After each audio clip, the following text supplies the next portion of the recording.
I especially resonate with what Maurice just said about the new human.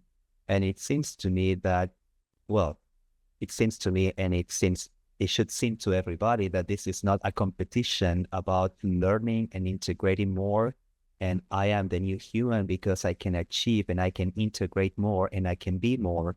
But I'm also able to integrate these marginalized groups, as you mentioned, Phoebe, and people with different levels of different capabilities, different abilities, but that they are integrated in this whole system as we learn more and we integrate more. And it seems to me that that's what every big organization should be doing. Not only organizations, but also governments, and it should be in our politics and in everything we do as a society. Mm-hmm. Yeah, and I hope that the NHRDI Talks would provide a safe space to explore these topics in relation to all these sectors, all these fields, all these aspects of contemporary society, because there's still a lot of development to to embrace there. Mm-hmm. Thank you for hosting these talks, therefore, and bringing it to the forefront. Yeah. Yeah. And I also want to highlight what Phoebe mentioned, that here we have a human first principle. As we are mentioning, we are putting humans first. And this principle is compassion, something that is so needed these days. Mm-hmm. Exactly. Yeah. Great. I think that's a central point. Compassion, wholeness, integration, understanding. You could even say love, joy, just to for some kind of a diversity that we are blessed with, that allows us to understand ourselves. If everything was like a simple monoculture and all the same, how could we then actually develop what it is, an understanding of what it is? It's like with day and night. How do you know what day is if there's no night, and the other way around? So how do you know who you yourself are if there's no other? How do you understand someone else if there's not someone else as well to relate that to? So I think that that's part of what new human could also mean, that we have this not polarizing understanding of that in a way that is putting it in a conflictual relationship, but seeing it as a inherent necessity for self-understanding, for helping others, for developing together into what's coming next. And I want to add,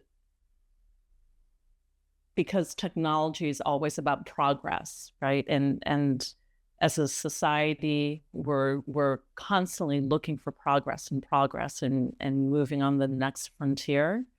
But what if progress, when it comes to the new human, isn't about being more than human? I think there's an implication like, oh, new human means that we're more human. I don't know if that's even possible, but what if progress for humanity isn't about becoming more than human, but being more faithful to what our shared humanity requires? Yeah, we don't necessarily need an update like software on a computer needs a regular update. That's kind of a reverse thinking, like, oh, our brain is like software. No, it's the other way around. Software on a computer tries to recreate aspects of our brain, and that's why the software regularly needs an update, because we as humans are already inherently wholesome. we have that capability already inside of us. And I think the new human that is emerging is the human that learns how to understand that better, embody that more, that understanding, instead of needing technology to learn that from. So it's good that we have technologies that help us in like this talk, that connects us, that brings us together in other ways. But we don't have to put that as a primary thing before we decide that we come together. So I think that's a very nuanced discernment to make there. And that's, I think, part of what the new human is also about. It's learning how to discern these kind of nuanced relational aspects of our lives, so to speak. So I hope that makes a bit of sense.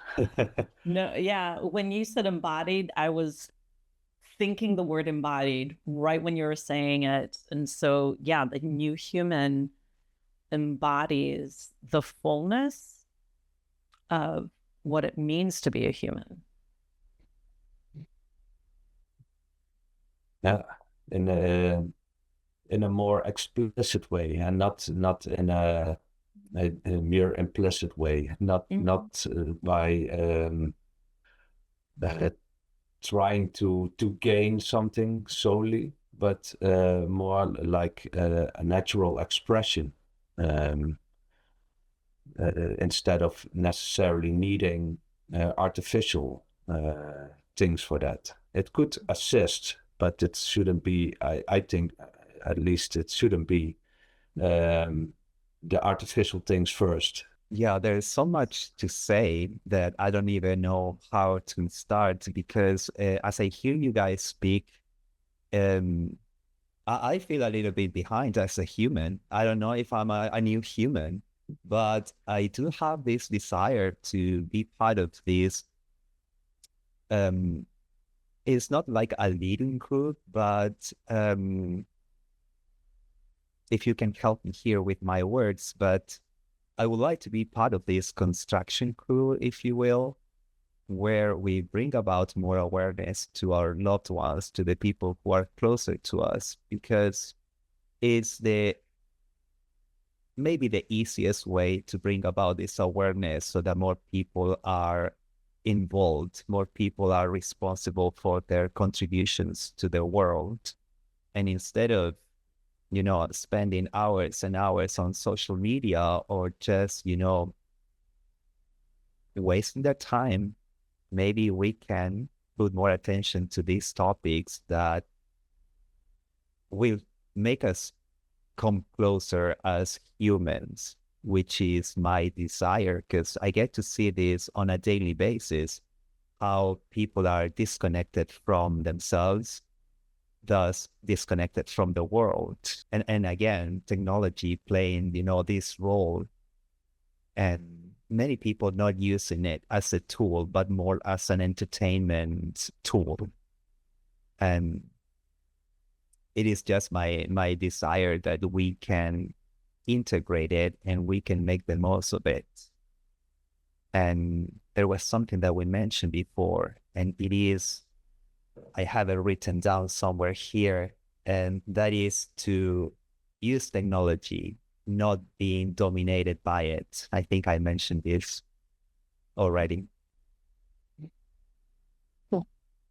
Yeah, it comes in everyday steps, little things like when you're in traffic, for example, instead of becoming aggressive, let someone just come in front, huh? Something like that. Or when waiting in a line, make a little talk with someone, or give a genuine compliment, or all these kind of little things could be a contribution to that. So yeah, the other day I don't remember if I was reading this book or if I was watching this video on YouTube, where they would say that we are so dominated by technology and that cannot even spend a single minute with ourselves. And they would give this example that when we are waiting for the traffic lights, sometimes instead of looking around, appreciating something, we grab our phones and we check if we have a message. When we are waiting in line for the supermarket, at the supermarket, again, we check our phones. And I sometimes catch myself doing it. And I believe you might as well relate to this, or maybe people who are watching this series will relate to that. So how can Yeah, we and there's not not get dominated by necessarily it? something wrong with it, huh? When you do that. It could also, and that's why it's social media. If you then send a gentle message to someone instead of a hate troll message or something, that's already a huge difference than when you're still using technology. And the other thing is indeed to put it aside for a while and actually directly engage with a real physical human being who you're standing in line with. And that could open quite some understanding, even if it's a person you would otherwise not engage with or become friends with. You don't necessarily have to be, but just asking how their day is going could already enhance understanding. And maybe it stays with the line, maybe it's opening a whole new friendship for the rest of your life. You never know. But it are these slight little changes, I think, that would define what the new human could be, that is emerging, that we become really aware of these little decisive moments. What direction do we choose for ourselves? Is it to have a friendly remark to someone, or is it to quickly post a hate message under a post from someone else? It are all these kind of little decisions in the moment. And I think that's where the new human is evolving into, to become very much aware of when we do it, why we do it, how we can do it differently. And I hope these talks contribute a little bit to that understanding. Yeah, absolutely. Yeah, it seems to me that what you are saying many times needs to be intentional, because in my own experience, I sometimes want to talk to somebody while waiting in line for anything, for the bus or at the supermarket. But many people get shy, and we have become so absorbed in our own stuff, our own problems, our own issues, individualistic, I would call it. And many times, even if I want to, I don't do it.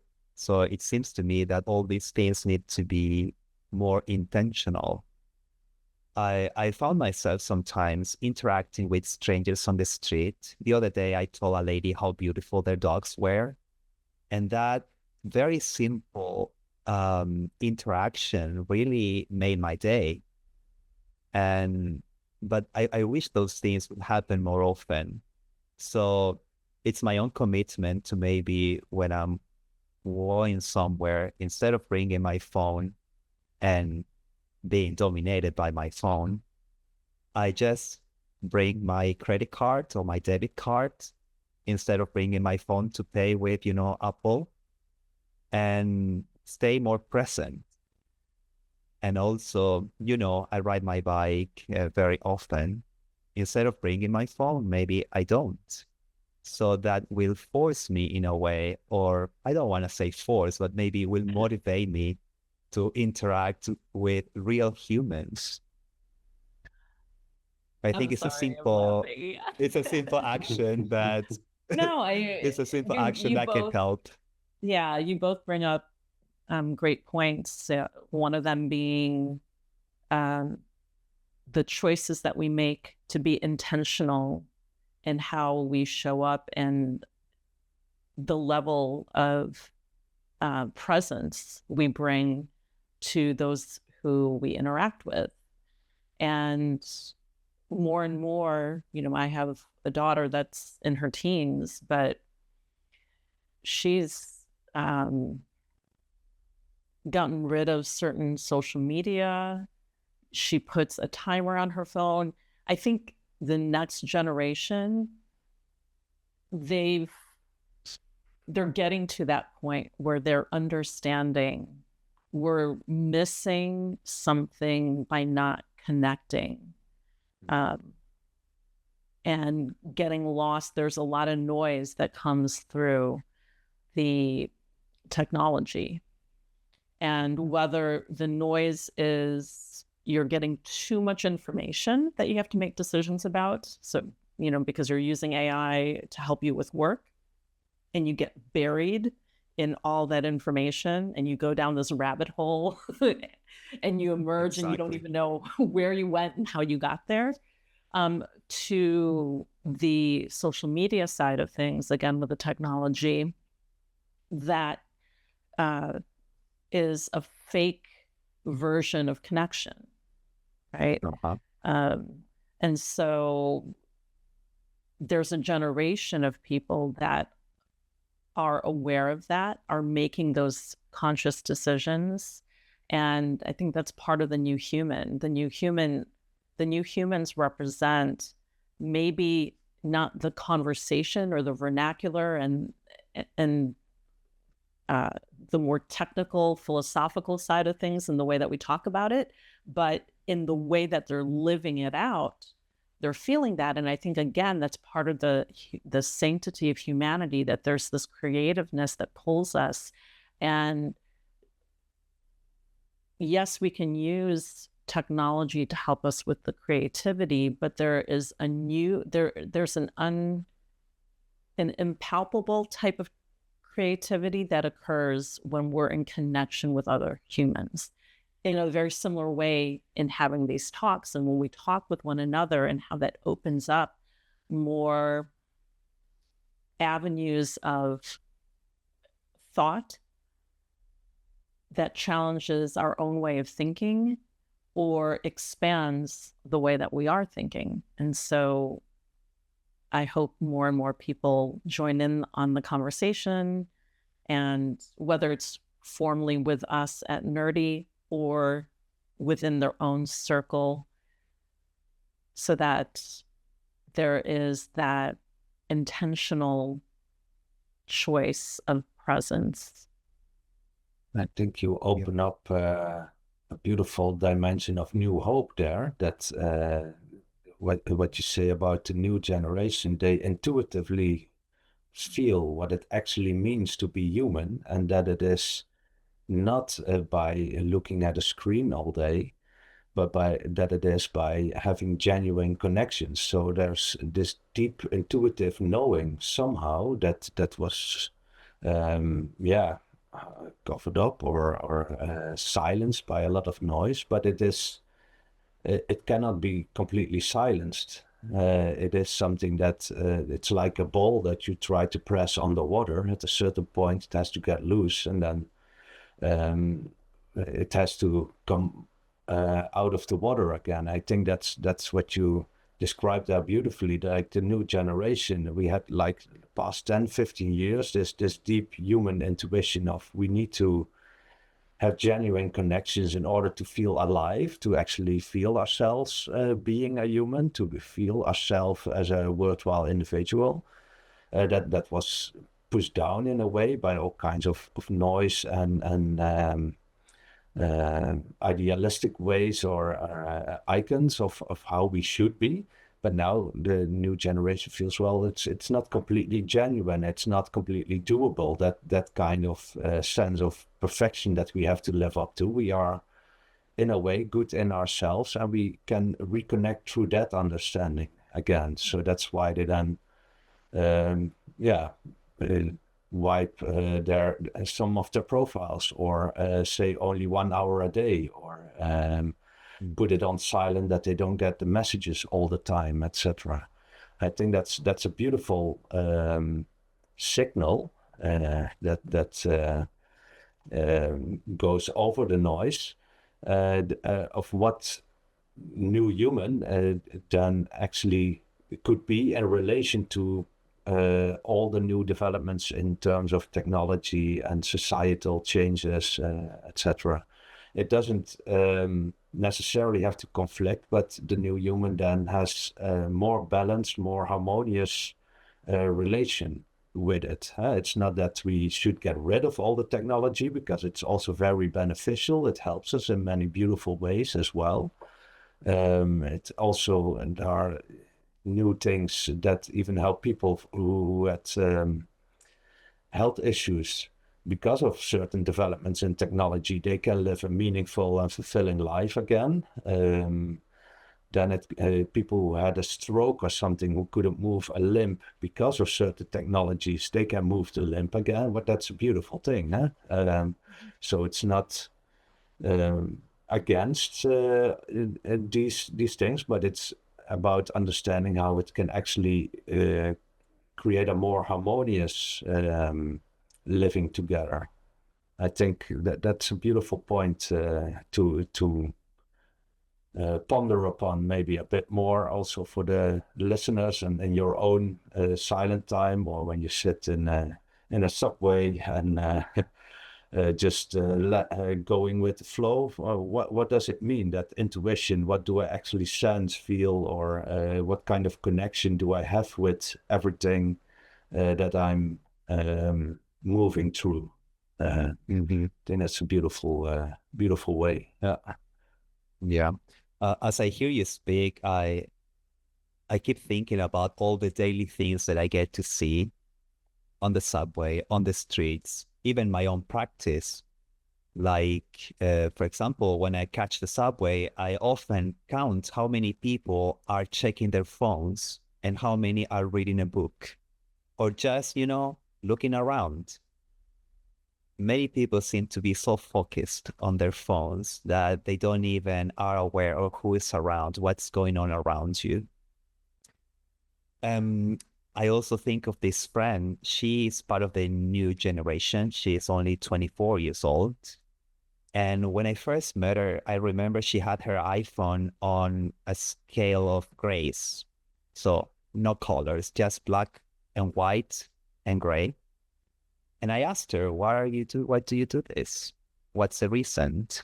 And she told me that colors make everything more attractive. So by having those black and white or scale of grays, she would be less tempted to use social media or her phone, at all.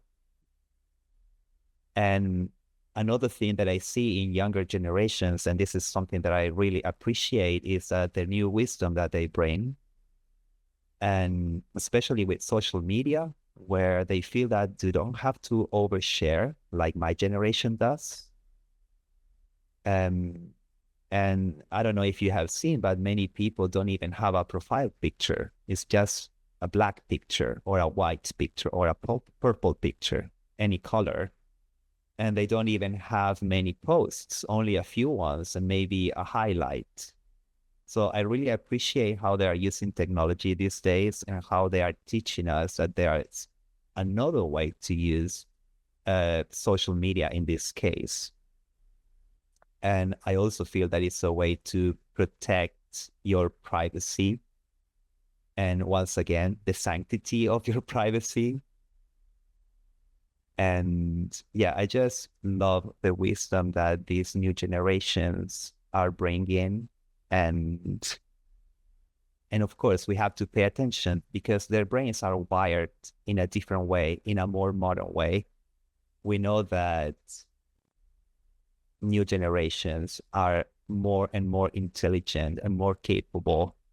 So they are the ones that are bringing about change to the future. So I just want to share that, because as I hear you speak, I keep thinking about all these daily things that I get to see. And one more thing, in my own practice, I try to put the technology not in my room. So my phone stays in the living room, my laptop, everything. Because what happens if I bring it to the bed? I check social media until I run out of battery. However, when I bring a book, the quality of my sleep improves big time. So it's just a little reminder of the little things that we can do to improve our lives and to use technology the way that we are doing right now, for specific things. Like right now we are recording this. I have my camera, my microphone, my laptop, and a few other things around.